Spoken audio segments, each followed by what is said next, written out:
আমরা এই মুহূর্তে বঙ্গবন্ধু এভিনিউ গুলিস্তানে এখানে রয়েছি। আমরা দেখছি যে গণমাধ্যমে সংবাদ প্রচারিত হবার পরে যে সরকার পদত্যাগ করেছে, এই সংবাদ প্রচারের পরপরই আসলে আপামর জনসাধারণ, ছাত্র জনতা যে যেভাবে পেরেছে তারা কিন্তু একেবারে ঢাকা শহরের, রাজধানী শহরে প্রত্যেকটি সড়ক কিন্তু তারা আসলে দখল করে নিয়েছে এবং সবাই আসলে মিছিল করছে, আনন্দ স্লোগান, তারা তাদের উচ্ছ্বাস সেটি কিন্তু তারা প্রকাশ করছে।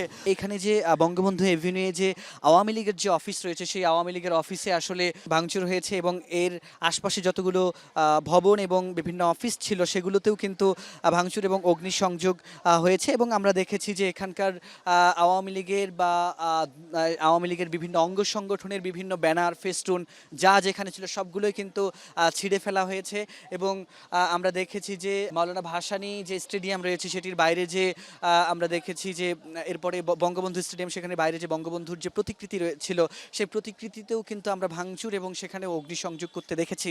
মূলত বিষয় হচ্ছে যেটি যে কোটা সংস্কারের দাবিতে শিক্ষার্থীদের যে আন্দোলন শুরু হয় সেটি আসলে ধীরে ধীরে দানা বাঁধতে থাকে এবং সেটি শেষ পর্যন্ত সরকারের পদত্যাগের এক দফা দাবিতে আসলে পরিণত হয় এবং আজকে গণমাধ্যমে সেই খবর প্রচারের পরপরই কিন্তু আপামর জনসাধারণ, ছাত্র জনতা সবাই কিন্তু আসলে সড়কে নেমে পড়েছে এবং পুরো সড়কই আসলে এখন সাধারণ মানুষ এবং আপামর জনসাধারণের দখলে রয়েছে এবং আমরা সেটি কিন্তু এখানে গুলিস্তান এবং বঙ্গবন্ধু এভিনিউ দেখছি।